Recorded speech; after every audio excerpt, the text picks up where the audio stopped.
This thing is insane. This is a poutine burger. Oh, that's epic mealtime. Oh, does that taste good, Andrew? It tastes so good. Oh my gosh. It has 5,000 calories. It probably does.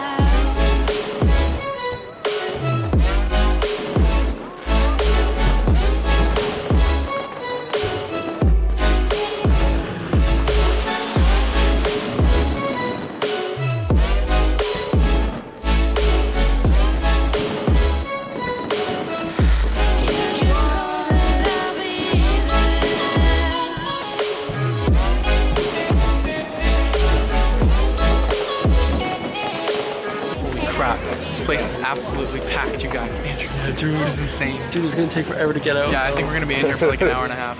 Nicest supper house ever. So that footage you just saw is from the fireworks show last night in my town's marina. We honestly didn't film that much last night because it was just so dark. All I could see was the fireworks.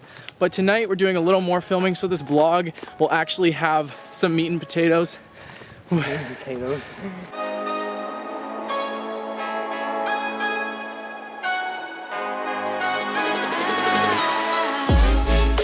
See, everyone thinks Canada is so cold, but in the summer it is scorching hot. Like today it was 33 degrees where I live. I will leave a conversion to Fahrenheit somewhere in this box,